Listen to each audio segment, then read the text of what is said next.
Hello दोस्तों, welcome to officer math classes. दोस्तों आज के इस वीडियो में सीखने वाले हैं सांख्यिकी। सांख्यिकी अंतर्गत सीखेंगे माध्य, माध्यिका, बहुलक व परिसर ज्ञात करना। तो वीडियो को अच्छे से समझने के लिए वीडियो को अंत तक देखें। अगर वीडियो अच्छा लगे, पसंद आए तो वीडियो को लाइक करें, शेयर करें तथा सब्सक्राइब करें। तो बढ़ते आगे वीडियो की तरफ। तो सबसे पहले हम निकालने वाले हैं माध्य। तो यहाँ पे हमें कुछ संख्या दी गई है या कह सकते कुछ आंकड़े दिए गए हैं जिनका हमें माध्य निकालना है। तो आपको ध्यान रखना है कि माध्य निकालना और औसत निकालना दोनों एक ही प्रक्रिया होती है दोनों को निकालने की। जिस प्रकार हम औसत निकालते हैं, एवरेज निकालते हैं, उसी प्रकार हम माध्य भी निकालते हैं। तो माध्य निकालने के लिए हम क्या करेंगे, सबसे पहले यहाँ पे देखो जो संख्या दी गई है उनका योगफल ज्ञात कर लेंगे। क्या कर लेंगे? उनका योगफल। ठीक है। तो यहाँ पे देखो 2 और 4 6 और 6 12 और 20 20 और 10 30 30 और 40 42। ठीक है। तो इन संख्याओं का योगफल कितना आ गया? 42 आ गया। ठीक है। तो जब माध्य निकालेंगे तो माध्य बराबर एक लाइन खींचेंगे बट्टे की और अंश में लिखेंगे 42। ठीक है। अंश में कितना लिखेंगे? 42। यानी जो भी संख्या दी गई है उनका योगफल 42 आ गया। अब यहाँ पे देखो कितने पद दे रखे हैं, 1 2 3 4 5 6 6 पद हैं। इन पदों को यहाँ पे हर में लिखेंगे। अब 6 का भाग देंगे 42 में। कितने में देंगे? 42 में। तो 6 का भाग 42 में देंगे, 4 सत्ता 42। ठीक है। तो ये आंसर आपका कितना निकल के आ गया? 7 आ गया। तो आपका ये माध्य निकल के आ गया 7। ये इस सवाल का क्या हो गया? आंसर हो गया। ठीक है। तो आप दिए गए आंकड़ों का या फिर दी गई संख्याओं का माध्य इसी प्रकार निकाल सकते हैं। सबसे पहले हम क्या करते हैं, दिए गए आंकड़ों का योगफल ज्ञात करते हैं, उसे अंश में लिखते हैं। फिर उनके पदों को गिनते हैं, कितने पद दिए गए उनका हम भाग दे देते हैं। भाग देने के बाद जो आंसर आता है, जो भागफल आता है, वो उसका आंसर कहलाता है। ठीक है। तो यहाँ पे अब निकालने वाले माध्य का। तो यहाँ पे देखो कुछ संख्या दी गई हैं, कुछ आंकड़े दिए गए हैं जिनका हमें माध्य का निकालना है। क्या निकालना है? माध्य का। तो सबसे पहले जो हमें संख्या दी गई है फिर आंकड़े दिए गए हैं उनको हमें आरोही क्रम में लिख लेना है। तो यहाँ पे देखो आरोही क्रम का मतलब होता है बढ़ता क्रम। तो यहाँ पे जो संख्या दे रखी है हमें आरोही क्रम में ही दे रखी है। ठीक है। तो इन्हें हम आरोही क्रम में जैसा लिखा है वैसा ही लिख लेंगे। ठीक है। तो यहाँ पे हमने संख्याओं को आरोही क्रम में लिख लिया, यानी बढ़ते क्रम में लिख लिया। तो यहाँ पे देखो 3 के बाद 4, 4 के बाद 7, 7 के बाद 9, 9 के बाद 10, 10 के बाद 13, 13 के बाद कितना आ गया? 15। तो यहाँ पे हमें इनकी माध्यिका निकालनी है। तो सबसे पहले इनके पद गिनेंगे कितने हैं। तो देखो 1 2 3 4 5 6 7। तो देखो इसका 7 पद है। कितने पद है? 7। तो 3 पद तो हमने दाएं से छोड़ दिए, 3 पद बाएं से छोड़ दिए। ठीक है। तो बीच वाला पद क्या बचा हमारे पास? बीच वाला पद बचा हमारे पास 9। कितना बचा? 9। तो यही हमारी क्या होगी? माध्यिका। क्या हो गई? माध्यिका। ठीक है। तो यहाँ पे हम लिख सकते हैं माध्यिका बराबर 9। कितना लिख सकते हैं? माध्यिका बराबर 9। तो जब भी आपको माध्यिका निकालनी है तो सबसे पहले आपको क्या करना है, दिए गए आंकड़ों को या फिर दी गई संख्या को आरोही क्रम में लिख लेना है, बढ़ते क्रम में। ठीक है। उसके बाद जितने अंक दाएं से छोड़ रहे हैं उतने अंक बाएं से छोड़ देना है। अब बचे हुए बीच वाले पद को हम क्या कहते हैं? माध्यिका कहते हैं। क्या कहते हैं? माध्यिका। अब जैसे बीच में 2 पद बचे हैं, क्या बचे हैं? 2 पद। ठीक है। यानी यहाँ पे पदों की संख्या सम हो। सम का मतलब जैसे यहाँ पे पदों की संख्या 7 थी, अगर संख्या 8 होती तो कैसे करते? ठीक है। उसका एग्जाम्पल भी ले लेते हैं। तो देखो इन्हीं संख्याओं में हमने एक और संख्या बढ़ा दी लास्ट में। ठीक है। 17। अब यहाँ पे पदों की संख्या गिनेंगे कितनी है? 1 2 3 4 5 6 7 8। तो यहाँ पे देखो कितने टोटल पद हो रहे हैं? 8 पद हो रहे हैं। ठीक है। तो हम क्या करेंगे, जब 3 पद बाएं से छोड़ेंगे तो 3 ही पद दाएं से छोड़ेंगे और बचे हुए दोनों पदों का माध्यिका निकालना है। क्या निकालना है? माध्यिका।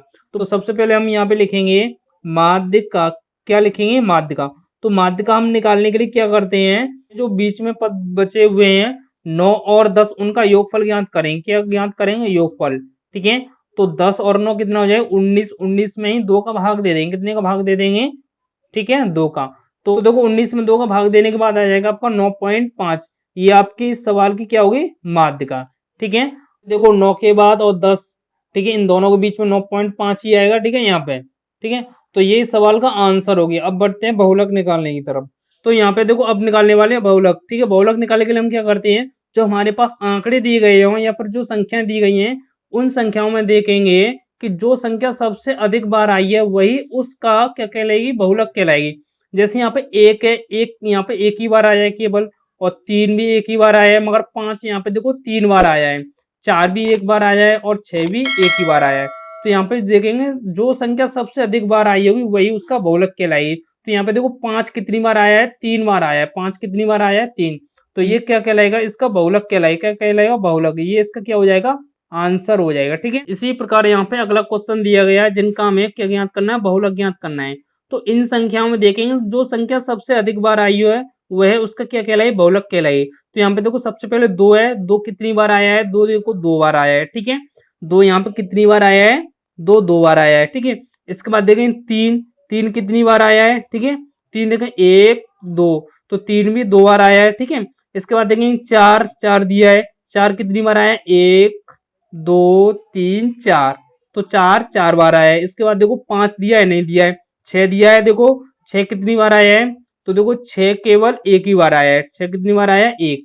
अब इसके बाद देखेंगे 7, 7 दिया है, 7 कितनी बार आया है, 7 भी देखो एक ही बार आया है। तो देखो यहाँ पे 4 सबसे अधिक बार आया है, 4 यहाँ पे सबसे अधिक बार, 4 यानी 4 बार आया है, ठीक है। 2 2 बार आया है, 3 भी 2 बार आया है, 4 4 बार आया है, ठीक है। तो यहाँ पे बहुलक क्या हो जाएगा, 4 हो जाएगा, क्या हो जाएगा 4। तो ये इसका क्या हो जाएगा, आंसर हो जाएगा, ठीक है। तो बहुलक इसका कितना हो जाएगा, 4 हो जाएगा। इसी प्रकार हम परिसर ज्ञात करेंगे। तो परिसर ज्ञात करने का सिंपल फॉर्मूला होता है कि यहाँ पे जो भी आपको आंकड़े दी गई है या फिर जो संख्या दी गई है उसमें बड़ी संख्या ढूंढेंगे और छोटी संख्या। तो यहाँ पे देखो बड़ी संख्या यहाँ पे कितनी है, बड़ी संख्या इस आंकड़े में 6, और यहाँ पे छोटी संख्या देखेंगे, छोटी संख्या कितनी दे रखी है, छोटी संख्या 1। तो आपको क्या करना है, परिसर निकालने के लिए बड़ी संख्या में से छोटी संख्या को घटा देंगे। तो 6 में से हम 1 घटा देंगे तो कितना आएगा आपका, 5 आएगा। ये इसका क्या कहलाएगा, आंसर कहलाएगा, ठीक है। तो आपको परिसर जब भी निकालना हो तो आपको जो संख्या दी गई है उसमें से बड़ी संख्या छांटो और छोटी संख्या छांटो, ठीक है। सबसे बड़ी और सबसे छोटी, तो सबसे बड़ी संख्या यहाँ पे कितनी थी, इस वाले आंकड़े में 6, और छोटी संख्या कितनी थी, 1। तो 6 में से हमने 1 को घटा दिया तो परिसर कितना आ गया, 5 आ गया। इसी प्रकार यहाँ पर भी देखें, सबसे छोटी संख्या यहाँ पे कितनी है, 2, ठीक है, और सबसे बड़ी संख्या कितनी है यहाँ पे, 7। तो यहाँ पे लिख लेते हैं इसके लिए, तो बड़ी संख्या यहाँ पे कितनी है, 7 है, ठीक है।